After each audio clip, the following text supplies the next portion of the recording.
बंदा जाए ना, चाहे वो किसी भी लेवल का हो, चाहे वो एसएसपी हो, चाहे वो किसी भी लेवल का बंदा हो, उसको नीचे बिठाते हैं कि हम चांडू ट्राइब के सरदार हैं।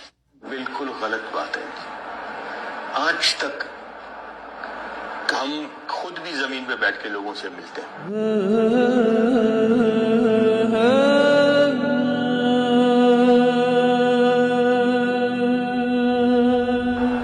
आज तक हमारे जहाँ पे ऐसे नहीं है कि मैं बोलूँ कि जी मैं बिल्कुल ही कहीं एक कुर्सी वहाँ हो सकता है मैं उस कुर्सी पे बैठा हूँ, कोई और बैठा हूँ, लेकिन कभी भी ऐसी बात नहीं। इनके वालिद साहब आते थे मेरे सामने बैठते थे, इनके चार दादा मेरे सामने बैठे हुए हैं, एक साथ हम लोग इनके घर जाते हैं। अगर ऐसी बात होती है मैं इनकी तस्वीरें होंगी जिस तस्वीरों में मैं इनके घर गया हूँ, वहाँ पे ये मेरे साथ कुर्सियों पे बैठे हुए हैं। जो भी चांडू ट्राइब के लोग थे, बागी होकर उन्होंने ग्रुप बनाया। उन्होंने कहा कि हम सरदार को सरदार नहीं मानते। सरदारी निजाम को खत्म हुए भुट्टो साहब के टाइम में सरदारी निजाम खत्म हो गया था। तारीख गवाह है कि कभी सरदारों ने अगर खुद बंदूकें उठाकर किसी को नहीं मारा है, वो हायर करते हैं लोगों को। उन्होंने ऐसे लोगों को हायर किया जो हमारे रिलेटिव्स में आते।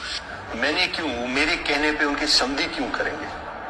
There should be a motive against it कि जी मैं उनको बोलूं या उनके समझियों को इतना वो समझ में नहीं आया कि वो किसी के लिए उठ के जो 3 आदमी जाके मारें।